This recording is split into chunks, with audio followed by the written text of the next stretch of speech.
அதிமுகவிலிருந்து பல பிரமுகர்கள், குறிப்பாக சட்டமன்ற உறுப்பினர்கள் அந்த கட்சியிலிருந்து விலகி தங்களுடைய சட்டமன்ற உறுப்பினர் பதவிகளையும் ராஜினாமா செய்துவிட்டு தமிழக வெற்றிக் கழகத்தில் இணைவது என்பது தொடர்கதையாகிறது.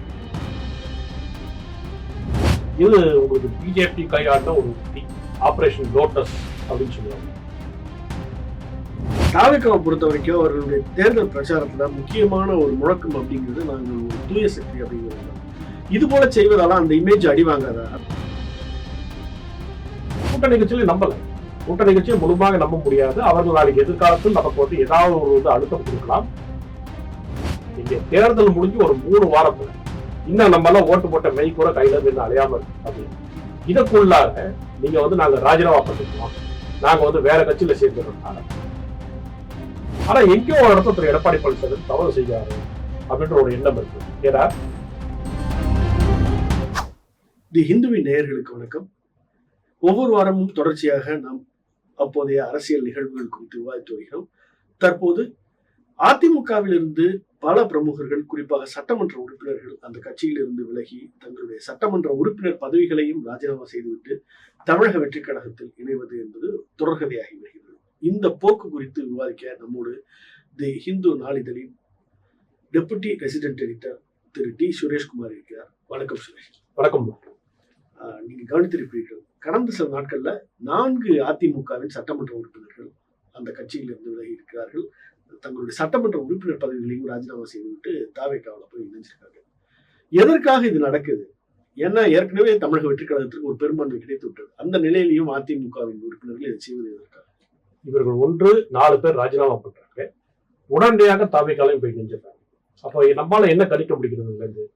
இது உங்களுக்கு பிஜேபி கையாண்ட ஒரு உத்தி, ஆபரேஷன் லோட்டஸ் அப்படின்னு சொல்லுவாங்க. முதல்ல 2008 கர்நாடகால கொண்டு வந்து அந்த யுக்தி என்னன்னாக்க, எதிர்கட்சியை சார்ந்த ஒரு எம்எல்ஏ வந்து ராஜினாமா செய்ய வைப்பது, பிறகு அவர்கள் வந்து ஆளும் கட்சியில சேர்வது, வருகின்ற இடைத்தேர்தலில் அவர்கள் வந்து சீட்டை கொடுத்து மீண்டும் வெற்றி பெற்று அசம்பிளில வந்துடுவாங்க. இந்த 4 பேருக்கு மீண்டும் சீட்டு அந்த தொகுதியில கொடுக்கப்பட்டதா நம்ம பொறுத்து வந்து பார்க்கணும். ஆனால் அப்படி செய்தால் என்ன ஆகும்னா, இன்னைக்கு தாவேக்காக்கு சட்டமன்றத்தில் தனிப்பட்ட பெரும்பான்மை கிடையாது. அவர்களுக்கு 107 இடங்கள் தான் இருக்கு. மீதி வந்து அவர்கள் வந்து தோழமை கட்சிகள், அதாவது திமுகவோட முன்னாள் தோழமை கட்சிகளோட அவர்களோட ஆதரவாக ஒரு கூட்டணி ஆட்சி அமைச்சிருக்காங்க. காங்கிரஸ், ஐயுஎம்எல், விசிகே, இடதுசாரி கட்சிகள். இப்ப இதுல என்ன சிக்கலாகுதுன்னா, அவங்க நம்பர் 120 வரும். ஆனா தோழமை கட்சிகள் நம்பிதான் அவர்கள் ஆட்சியை நடத்த வேண்டும். தோழமை கட்சிகள் உங்களுடைய முடிவை எதிர்த்தால் நீங்கள் என்ன செய்வீங்கன்ற ஒரு அச்சம் இருக்கு. அதுக்கு ஒரு உதாரணம் நம்ம அண்மை காலத்திலேயே பார்த்தோம். திரு விஜய் அவர்கள் வந்து ஒரு ஜோதிடரை ஆபீசர் ஆன் ஸ்பெஷல் டியூட்டியாக நியமனம் பண்ணார். அசம்பிளியிலேயே வந்து இவருடைய தோழமை கட்சிகளே வந்து அதை எதிர்த்தாங்க. உடனடியாக அதை வந்து அடுத்த நாள் வந்து வாபஸ் பெற்றிருக்காங்க அந்த ஆர்டர். ஸோ இந்த மாதிரி இந்த நிகழ்வோட போகப்படுங்க. அடுத்த கட்டம் ஆட்சியாளர்கள் ஏதாவது ஒரு முக்கிய முடிவு எடுத்தால் அதிலே வந்து இந்த மாதிரி இவங்க ஆட்சியில இடம்பெற்றாலும் சரி, இல்லை வெளியிலேருந்து ஆதரவு தெரிவிப்பாலும் சரி, ஏதாவது எதிர்ப்பு தெரிவித்தால் நம்மால் வந்து தன்னிச்சையாக செயல்பட முடியாது. அப்ப நம்மளுடைய எண்ணிக்கையை கூட்ட வேண்டும். இப்ப இது வந்து நீங்க இடைத்தேர்தல் வைக்கும் போது பொதுவாக ஆளும் கட்சிகள் ஜெயிப்பது இங்கே ஒரு வழக்கமாக இருக்குது. அதிகப்படியாக நீங்க பார்க்கும்போது அதுதான் வழக்கமாக இருக்கு. இப்போ அதன் மூலமாக தன்னுடைய எண்ணிக்கையை பெருக்கிக் கொள்ளலாம். அப்படி பெருக்கிக்கிட்டா நம்ம வந்து இன்னும் மோர் கம்ஃபர்டபுள் பொசிஷன்ல இருப்போன்ற ஒரு எண்ணோட்டமாக இருக்கிற வாய்ப்பு அதிகமாக இருக்கு. தாவேக்காவை பொறுத்த வரைக்கும் அவர்களுடைய தேர்தல் பிரச்சாரத்துல முக்கியமான ஒரு முழக்கம் அப்படிங்கிறது நாங்கள் ஒரு தூய சக்தி அப்படிங்கிறது தான். இது போல செய்வதால அந்த இமேஜ் அடி வாங்காதா? அதை பற்றிய கவலை அந்த கட்சிக்கு இல்லையா? நிச்சயமா அடி வாங்கியிருக்கு. ஏனென்றால் இவர்களை வந்து சொல்றது, நாங்கள் தூய்மையான ஒரு சக்தி, எதிர்த்ததற்கும் திமுக வந்து ஒரு தீய சக்தி அப்படின்றதான் இவங்களோட பிரதான வாதமாகவே இருந்தது. மக்களும் எதுக்காக இவர்களுக்கு வாக்களித்தார்கள்? 2 பிரதான திராவிட கட்சிகள் இருக்கும்போது இவர்களுக்கே வாக்களிக்க வேண்டும், இவர்களோட மாற்று அரசனை தமிழகத்துக்கு கொண்டு கொடுப்பாங்கன்ற ஒரு நம்பிக்கை தான். அப்ப அந்த மாற்றம் என்பது முழுமையாக இருக்க வேண்டும் என்ற ஒரு எதிர்பார்ப்பு இருக்கு. அந்த மாற்றம் நடைபெறவில்லை என்றது எப்ப தெரிஞ்சதுன்னா, இவங்க ஆட்சி அமைக்கும் காலத்திலே அதுக்கான ஒரு சில அறிகுறிகள் தென்பட்டு. எப்படின்னா, நீங்க வந்து ஒரு புறம் திமுக கூட்டணி கட்சிகளோட பேச்சுவார்த்தை சப்போர்ட் கொடுங்க அப்படின்னு சொல்லிட்டு, அதே சமயத்தில் வேற இடத்துல சத்தம் இல்லாமல் பிஜேபி அதிமுக இடம்பெற்ற என்டிஏ மூலமாக அவங்க கிட்ட சப்போர்ட் வாங்க முயற்சி பண்ணாங்க. அது முதல்ல நமக்கு தெரிய வந்தது அம்மா மக்கள் முன்னேற்ற கழகத்துடைய ஒற்றை சட்டமன்ற உறுப்பினர் காமராஜ் அவர் ஒரு லெட்டர் ஆஃப் சப்போர்ட் கொடுத்ததா ஒரு சர்ச்சை வரும்போது அவங்க கட்சி தலைவர் அமமுகவுடைய தலைவர் வந்து டிடிவி தினகரன் பகிரங்கமாக குற்றச்சாட்டை வைக்கிறாரு. இங்கே குதிரை பேரம் நடக்கிறது என்று ஒரு குற்றச்சாட்டு வச்சார். அன்னைக்கு காமராஜ் வந்து அப்படிலாம் இல்லை, நான் என்டியோட தான் இருக்கேன்னு சொல்லிட்டு உங்களுக்கு அசம்பிளில வந்து ட்ரஸ்ட் ஓட்டு வரும்போது இவர்களுக்கு வாக்களித்தார். அப்ப என்ன சொல்றேன், நேற்றும் ஆதரித்தேன், இன்று ஆதரவு தெரிவித்தேன், நாளையும் ஆதரவு தெரிவித்தேன். இது ஒரு புறம். அடுத்தது நம்பிக்கை வாக்கெடுப்புக்கு ஒரு நாள் முன்னாடி திரு விஜய் வந்து அஇஅதிமுகவில் விமர்சனத்துக்கு உள்ள இருக்கும் எம்எல்ஏக்கள், அதாவது உங்களுக்கு வந்து திரு எஸ்பி வேலுமணி, திரு சி விஜயபாஸ்கர், இவர்கள் தலைமையிலே ஒரு பிரிவு இருக்கிறது, அதிருப்தியாளர்களுடைய பிரிவு. அவங்கள போய் சந்திக்கிறாங்க. கட்சியோட அதிகாரப்பூர்வ தலைவரான பொதுச் செயலாளர் திரு எடப்பாடி பழனிசாமி சந்திக்கவில்லை. ஒரு நாள் முன்னாடி சந்தித்துடைய விளைவு அடுத்த நாள் அசம்பிளியில இவங்க 25 பேர் வந்து தவேகாவுடைய ஆட்சிக்கு ஆதரவாக வாக்களிக்கிறாங்க. அப்போ நீங்க வந்து உங்கள் ஆட்சியை தக்க வைப்பதற்கு அதிமுக பிஜேபி உள்ளடங்கிய என்டிஏவாக இருந்தாலும் சரி, இல்ல தீய சக்தி என்ற தீய கூட்டணி, கல்லாப்பட்டி கூட்டணி என்று சொல்லுகின்ற கட்சியாக இருந்தாலும் சரி, யாரிடம் பேச்சுவார்த்தை நடத்துவீர்கள் என்று தெரிய வந்தது. ஆனால் அன்றைய காலகட்டத்தில் அதை வந்து ஜஸ்டிஃபை பண்ணாங்க. என்ன சொன்னாங்கன்னா, இன்னைக்கு தவேகாவுக்கு சப்போர்ட் வராமல் இருந்தால் ஜனாதிபதி ஆட்சி வந்துவிடும், இப்படி சொல்லிதான் இடதுசாரிகளும் மற்றவர்களும் ஆதரவு தெரிவித்தார்கள். இப்போ நீங்க இந்த ஆதரவெல்லாம் வந்த பிறகு நீங்கள் அஇஅதிமுக அவர்கள் நீங்க வந்து தேர்தல் பிரச்சாரத்தில் நீங்க சொன்னது பாஜக மற்றும் சிலர் அப்படிதான் விமர்சனம் வைக்கிறீங்க. பேரை கூட சொல்லல, கட்சி பேரை கூட சொல்லல.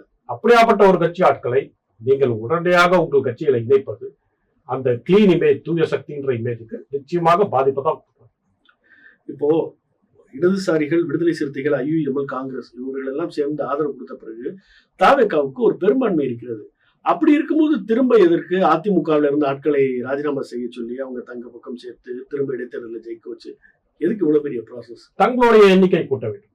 இதுக்கு நீங்க ஒரு உதாரணம் பார்க்கலாம். 2000 கூட்டணி கட்சியில அவங்க நம்பலையா? கூட்டணி கட்சியில நம்பல. கூட்டணி கட்சியை முழுமையாக நம்ப முடியாது. அவர்கள் நாளைக்கு எதிர்காலத்தில் நமக்கு வந்து ஏதாவது ஒரு அழுத்தம் கொடுக்கலாம். அழுத்தம் கொடுக்கும்போது நாம் நினைக்கின்ற அரசு சார்ந்த விஷயங்களை நம்மளால செய்ய முடியாமல் போய்விடும். அப்படியெல்லாம் எந்த விதமான ஒரு பிரச்சனையும் வரக்கூடாது. நாளைக்கு இவர்கள் ஆதரவு வாபஸ் பெற்று விட்டால் நம்மால் வந்து ஆட்சியை தக்க வைக்க முடியாது. அப்ப நம்மளுடைய பலத்தையும் நம்மளுடைய எண்ணிக்கையும் இந்த அவையில வந்து கூட்டிக் கொள்ள வேண்டும் என்ற ஒரு எண்ணம் இருக்கும்.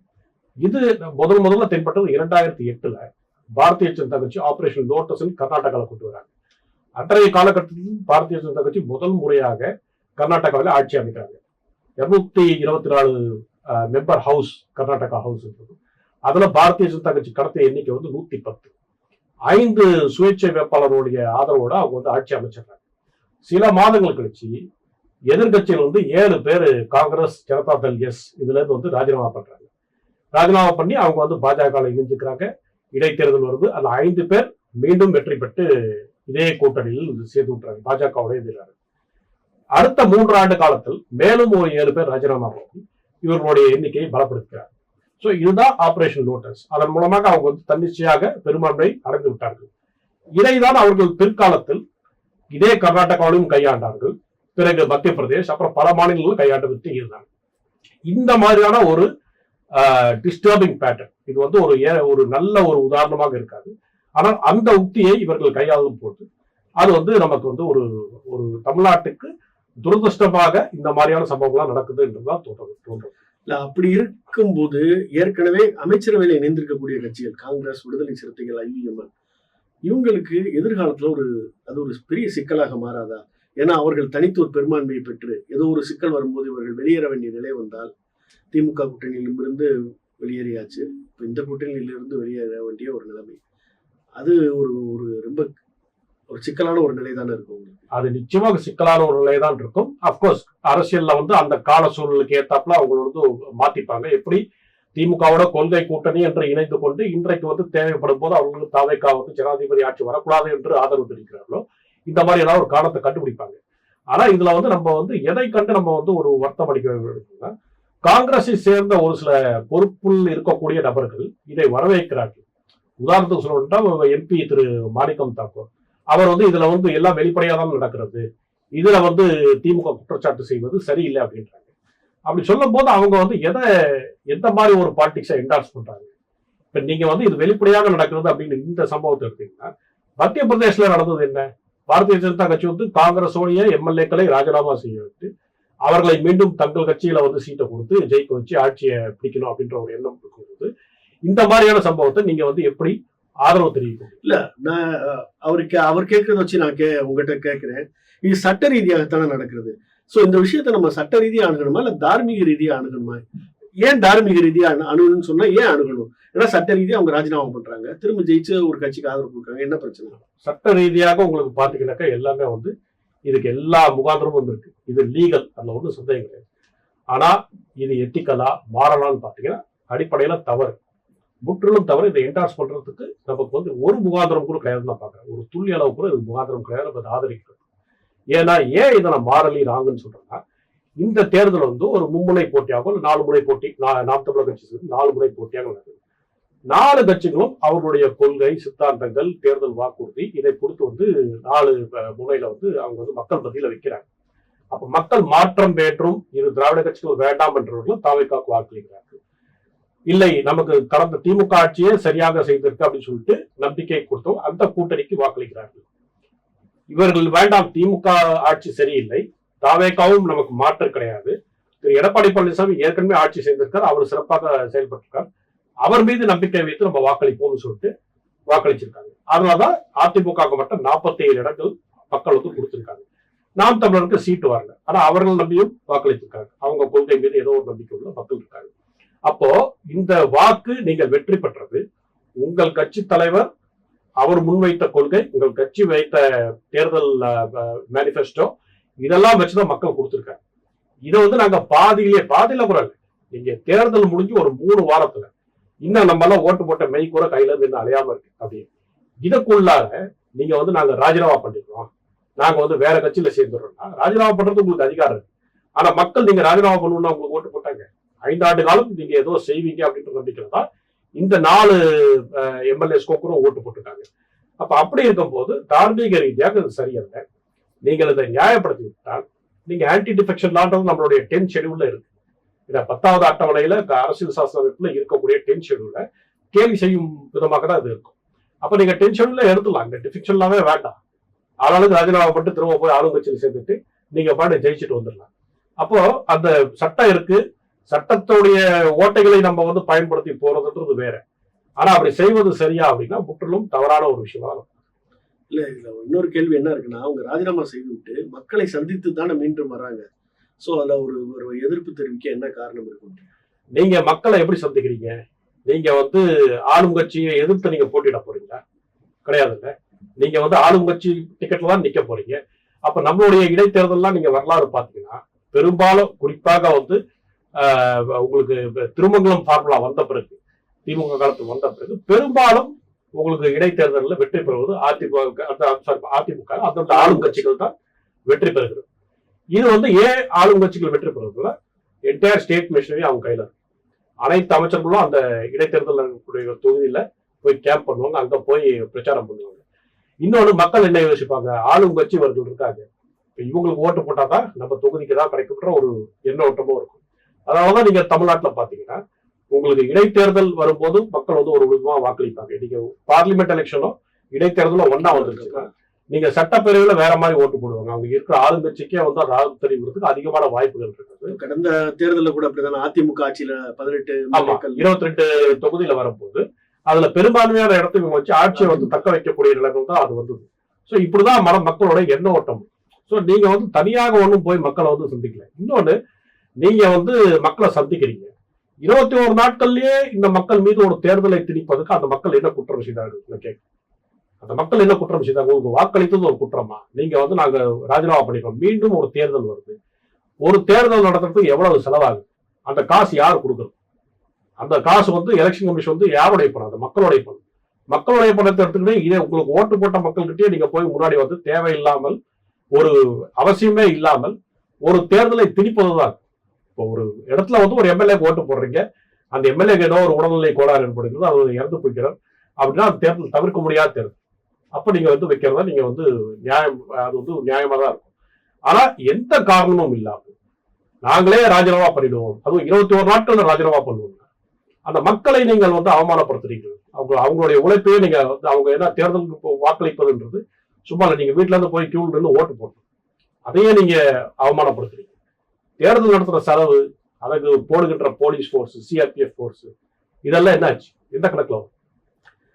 இதை தவிர்ப்பதற்கு ஏதாவது ஒரு வழிமுறைகள் இருக்கிறதா, அல்லது சட்டத்துல சொல்லப்பட்டிருக்கா, அல்லது சட்டத்தை உருவாக்கும் போது விவாதிக்கப்பட்டிருக்கா? சட்டத்துல துரதிருஷ்டவசமா இதுக்கான வந்து எந்த விதமான ஒரு தடுக்கிறத இது வரைக்கும் வந்து விதிகள் கிடையாது. ஒவ்வொரு காலகட்டத்திலும் சட்டத்தை வந்து வலிமைப்படுத்த வேண்டிய முயற்சி எடுத்திருக்காங்க. உதாரணத்துக்கு முன்னாடி வந்து நீங்க வந்து ஒரு கட்சி விட்டு பிடிச்சு போனீங்கன்னா 1/3 பங்கு இருந்தால் நீங்க போகலாம். இப்ப அதெல்லாம் மாத்திட்டு 2/3 பங்கு பிரிய வேண்டும். அப்போதான் நீங்க வந்து சேர முடியும். அதுலயும் கூட நீதிமன்றங்கள் வெவ்வேறு இன்டர்பிரேஷன் கொடுத்திருக்காங்க. அதாவது அண்மை காலத்துல நீங்க மகாராஷ்டிரால வந்து சிவசேனா கேஸ்ல வந்து வேர்டிக் கொடுக்கும் போது அவங்க என்ன சொல்றாங்கன்னா 2/3 பங்கு என்பது அந்த சட்டமன்றத்தில் இருக்கக்கூடிய நபர்கள் மட்டுமல்ல, கட்சியோட எல்லா ஸ்ட்ரக்சர்லயும் நீங்க வந்து 2/3 பங்கு பிரிந்து சென்றால் தான் நீங்கள் வந்து அது வந்து ஒரு ஆன்டி டிஃபிக்ஷனால வராது அப்படின்றாங்க. ஸோ இப்படிலாம் ஸ்ட்ரென்தன் பண்றாங்க. ஆனா இப்படிலாம் ஸ்ட்ரென்தன் பண்ண போது அரசியல்வாதிகளுடைய மூளை எப்படி வேலை செய்யுதுன்னா, இதை எப்படி சர்க்கமெண்ட் பண்ணலாம், இதை எப்படி வந்து தவிர்க்கலாம்னு சொல்லிட்டு இப்போ இந்த புதிய ஆபரேஷன் லோட்டஸ் என்ற ஸ்ட்ராட்டஜி கத்துக்கிட்டு இருக்காங்க. இதன் மூலமா அவங்க வந்து மீண்டும் மீண்டும் நிலைநிறுத்துவது என்னன்னா, அதே ஆயாராம் கயாராம் மாடு. அந்த காலத்துல வந்து ஒரு கட்சியில சேருவாங்க, வேற கட்சிக்கு போயிடுவாங்க, இப்படி இருக்குது. இதை தடுக்கிறது தான் 10வது அட்டவணை உருவாக்கப்பட்டது. அதுல இருந்து நீங்க திரும்பவும் அதையே வந்து ராஜினாமா என்ற முறையில் இது பண்றீங்க. இப்ப என்னுடைய யோசனை என்னன்னா, 2 யோசனைகள் இருக்கு இதை தடுக்கிறது. ஓரளவு தடுக்க வேண்டும் என்றால், ஒரு எந்த விதமான காரணமின்றி, நியாயமான காரணமின்றி ஒரு சட்டமன்ற உறுப்பினர் தன்னுடைய பதவியை ராஜினாமா செய்கிறார் என்றால், வருகின்ற இம்மீடியட் இடைத்தேர்தல் அவர் நிற்கிறதுக்கு ஒரு கூலிங் ஆஃப் பீரியட் போட்டு அவர் ரெஸ்ட்ரைன் பண்ணணும். அவங்க வந்து உடனடியாக வருகின்ற தேர்தலில் அதே தொகுதியில் நிற்கக்கூடாது அப்படின்ற ஒரு விதி கொண்டு வரலாம். இது ஒரு பக்கம் இருக்கு. இன்னொன்று, அப்படி ஒரு சட்டமன்ற உறுப்பினர் ஒரு கட்சியில் தேர்ந்தெடுக்கப்பட்ட நபர் ராஜினாமா செய்கிறார் என்றால், ஒரு குறிப்பிட்ட காலத்துக்கு அவர் வேற ஒரு கட்சியில இணைவது தடுக்க வேண்டும். குறிப்பாக ஆளும் கட்சியாக இருந்தால் அதை நீங்க வந்து தடுக்க வேண்டும். இப்படி ஏதாவது ஒரு சட்டத்துல அதுக்கான விதியை நீங்க கொண்டு அதுல வந்து இரண்டாவது சொன்னது கொஞ்சம் சாத்தியம் இல்லை. ஏன்னா நீங்க வந்து கட்சி மாறுவது உங்களுக்கு விருப்பம். ஆனால் நீங்கள் உடனடியாக வருகின்ற தேர்தலில் போட்டியிடாமல் உங்களை தடை செய்தால் அது வந்து நிறைய பேரை வந்து வித்ஹோல்ட் பண்ணும். இந்த மாதிரியான ஆக்ஷன் வந்து ஒரு பயம் வரும், காஷன் வரும். அவங்க அதை செய்யாமல் போகுது வாய்ப்பு ஜாஸ்தி. இப்போ நீங்க சொன்ன மாதிரி தேர்தலில் போட்டியிடறதுக்கு ஒரு கூலிங் ஆஃப் பீரியட் கொண்டு வரலாம். ஆனா அதுக்கு முன்பு நம்ம பேசின மாதிரி தேர்தல் நடத்துறதுக்கு ஒரு செலவாகுது. அந்த செலவை வசூலிப்பது பற்றி சட்ட விவாதங்கள்ல ஏதாவது இடம்பெற்று இருக்கா? இது வரைக்கும் இடம்பெறல. ஆனா அந்த மாதிரி செய்யலாம் என்ன கேட்டா அதுவும் வந்து கொண்டு வரலாம். அதாவது முழுமையான செலவு நீங்க ஏற்றுக்க முடியாது. ஒரு குறைந்தபட்ச பெனால்ட்டியாவது போடுற மாதிரி இருக்கு. ஈவன் இந்த 2 தொகுதியில் போட்டியிடக்கூடிய இது இருக்கு இல்லையா, அதை கூட நீங்க நிறுத்தணும். ஏன்னா எதுக்கு 2 இடத்துல ஒரு சட்டமன்ற உறுப்பினர் 2 இடத்தில் ஒரே சமயத்தில் எம்எல்ஏவாக இருக்க முடியாது என்ற விதி இருக்கும் போது 2 இடத்தில் போட்டியிட மட்டும் ஏன் அனுமதி தர வேண்டும்? அதையுமே மாற்ற வேண்டும். உங்களுக்கு நம்பிக்கை இருந்தால் மக்களிடம் போய் ஒரு தொகுதியிலே நீங்க வந்து போட்டியிடுங்க. அதுதான் சரியான அணுகுமுறையா இருக்குமே தவிர 2 தொகுதிகளில் போட்டியிடுவது கூட நீங்கள் நிறுத்த வேண்டும். ஒட்டுமொத்தமாக பார்க்கும்போது இந்த அதிமுகவின் அதிருப்தியாளர் குழுவில இருந்து 4 பேர் போய்விட்டார்கள். அவர்களை தாவேகா இணைத்துக் கொண்டு விட்டது. இதெல்லாம் அதாவது எதிர்காலம்னா நான் நீண்ட கால நோக்கில் சொல்லல, அடுத்து வரக்கூடிய சில மாதங்கள் அல்லது சில நாட்கள்ல தமிழக அரசியல் சூழல்ல எம்மாதிரியான ஒரு தாக்கத்தை ஏற்படுத்தும்? இது வந்து முக்கியமா வந்து அஇஅதிமுக ஒரு பெரிய செட்பேக்கா இருக்கும். ஏன்னா நீங்க ஒரு தமிழ்நாட்டுல அதிகப்படியாக ஆட்சி செய்த கட்சி எது என்றால் அஇஅதிமுக. கிட்டத்தட்ட 30 வருடங்களுக்கு மேலாக அவர்கள் வந்து இங்க ஆட்சி அமைப்பில் இருந்திருக்காங்க. அப்படியாப்பட்ட ஒரு கட்சி, திரு எம்ஜிஆர் போன்ற ஒரு ஈர்ப்பு சக்தி உள்ள ஒரு தலைவர், திரு செல்வி ஜெயலலிதா போன்ற ஒரு ஈர்ப்பு சக்தி உள்ள ஒரு தலைவர் ஆண்ட கட்சி இன்றைக்கு வந்து டைல்யூட் ஆகுதுன்ற ஒரு பயம் இருக்கு. இது வந்து டைல்யூட் ஆயிடுச்சுனாக்கா உங்களுக்கு வந்து இந்த இரு துருவ அரசியல் இப்ப ஒரு மும்முனை போட்டியாக மாறி இருக்கு. அதுல வந்து ஒரு ஃபோர்ஸ் வந்து குறைஞ்சிருமோன்ற ஒரு அச்சம் இருக்கும். ஸோ அந்த பாதிப்பு வந்து இருக்கும். ஏன்னா மக்கள் வந்து ஒரு அஇஅதிமுக போல ஒரு 50 ஆண்டுகள் தாண்டி வந்த ஒரு கட்சியை விட்டு புதிதாக ஒரு கட்சிக்கு போறாங்க அப்படின்னு போது இந்த மைக்ரேஷன் வந்து கண்டினியூ ஆகிறதுக்கு ஒரு வாய்ப்பு இருக்கு. ஏன்னா எம்எல்ஏ மட்டும் சேர போறது இல்லை. எம்எல்ஏ சேர்ந்தாங்களோ அவரோட ஆதரவாளர்களும் பெரும்பாலும் சேர்றதுக்கான வாய்ப்புகள் அதிகமா இருக்கும். ஸோ அது ஒரு தாக்கம் வரும். இன்னொன்று, உங்களுக்கு இந்த மாதிரியான ஒரு அரசியலை வந்து நீங்க அங்கீகாரப்படுத்துனீங்கன்னா வருங்காலங்களில் இதே மாதிரி ஒரு நடக்கிறதுக்கு வாய்ப்பு அதிகமா இருக்கும். இதுக்கு முன்னாடி இது நடக்கலன்னு நம்ம சொல்ல முடியாது. இப்ப நீங்க எம்எல்ஏ ராஜினாமா பண்றது தமிழ்நாட்டிலே நீங்க பாத்தீங்கன்னா 2009 இப்படியான நிகழ்வு வந்து நடந்திருக்கு. அன்றைய காலகட்டத்தில் ஆட்சியில் இருந்தது திமுக. அப்போ திமுக தலைவர் வந்து திரு கருணாநிதி, அவர் தான் முதலமைச்சராக இருக்காங்க. அவங்களுக்கு அதிக பெரும்பான்மை கிடையாது. அன்றைய சட்ட பேரவையில 96 இடத்துல தான் ஜெயிச்சு வராங்க. ஆனா 2009 முதல் முறையாக மதிமுக சார்ந்த கம்பம் ராமகிருஷ்ணன் வந்து தான் பதவியை ராஜினாமா பண்ணிட்டு மீண்டும் இடைத்தேர்தலில் திமுக சார்பாக போட்டிட்டு ஜெயிச்சு வரார். ஒரு சில மாதங்கள் கழிச்சு முன்னாள் அமைச்சர் அஇஅதிமுக சேர்ந்த அனிதா ராதாகிருஷ்ணனும் அதே மாதிரி அவருடைய சட்டமன்ற தொகுதி பொறுப்பை வந்து ராஜினாமா பண்ணிட்டு மீண்டும் திமுக டிக்கெட்ல வந்து அதே இடத்த போட்டிட்டு வெற்றி பெறுகிறார். ஸோ இதுக்கு வந்து இது வந்து நான் சொல்றது அந்த கர்நாடகாவில் 2008 நடந்ததுக்கு ஓராண்டுகள் கழிச்சு. ஆனா ஒரே ஒரு வித்தியாசம் அன்னைக்கு இன்னைக்கு நீங்க பார்க்கும்போது அன்னைக்கு வந்து திரு கருணாநிதியோட ஆட்சிக்கு எந்த விதமான ஆபத்தும் கிடையாது. அவங்க மைனாரிட்டி திமுக அரசாக இருந்தாங்களே தவிர காங்கிரஸ், பாட்டாளி மக்கள் கட்சி இவங்க எல்லாம் வந்து என்னைக்குமே நாங்க ஆதரவு வாபஸ் வாங்குறோன்ற ஒரு அச்சுறுத்தலே செய்யல அந்த காலத்துல. ஸோ அவங்க ஆட்சி நிலையாக இருந்த காலத்துல ஒரு 3 ஆண்டுகள் கழிச்சு இந்த மாதிரி ஒரு சம்பவம் நடந்தது. ஆனா இப்ப வந்து ஆட்சிக்கு வந்து 2 வாரங்கள் கழித்து தேர்தல் முடிவு வந்து 3 வாரங்கள் தான் ஆகுது. இதற்குள்ள இப்படி நடக்கிறது தான் ஒரு ஆபத்து. அப்போ வருங்காலங்களில் இதே போன்ற நிகழ்ச்சி இங்க தமிழ்நாட்டிலையும் வந்து பரவலாக பயன்படுத்தப்படுகிறது. இல்ல இது பிற மாநிலங்களும் இதை கையாளுவாங்களோ அப்படின்ற ஒரு பயம் தான் வருது. இன்னொரு கேள்வி இருக்கு. அதிமுக நீண்ட காலமாக ஆட்சியில் இருந்த கட்சி, ஒரு மிகப்பெரிய கட்சி. தாவேகா இப்போதுதான் சில ஆண்டுகளுக்கு முன்புதான் கட்சி ஆரம்பித்தார்கள், இப்போதான் ஆட்சிக்கு வந்திருக்கிறார்கள். அவர்கள் ஒரு பெரிய கட்சியிலிருந்து இதை மாதிரி செய்ய முடியுது, அதை எப்படி சாத்தியப்படுத்துறாங்க? இல்ல அதுக்கு காரணம் அதிமுகவுடைய அந்த ரைசன்ட் என்ட்ரி பாத்தீங்கன்னா அந்த ஈர்ப்பு சக்தி உள்ள ஒரு தலைவர்கள் அவங்கள நோக்கி ஒரு எமோஷனல் கனெக்ட்ல போகுது. ஸோ இவங்க வந்து விஜயை வந்து ஒரு மாபெரும் சக்தியா பாக்குறாங்க. இப்ப இன்னைக்கு வந்து திரு வெல்லமண்டி நடராஜன் வந்து அங்க இணைஞ்சிருக்காரு. அவரு சொல்லக்கூடிய பதில் என்னவா இருக்கிறது? அவர் சொல்றாரு, அதிமுகவுடைய தலைவராக தான் நாங்க இவரை பாக்குறோம். ஸோ இவர் வந்து அதிமுகவும் தாவேக்காவுக்கும் ஒரு பெரிய வித்தியாசம். தாவேக்கா அதிமுகவோட இடத்தை பிடித்து விட்டுன்ற ரேஞ்சில் அவர் வந்து பேசுறாரு. அப்ப இவங்க வந்து ஒரு ஈர்ப்பு சக்தி அதை போறாங்க.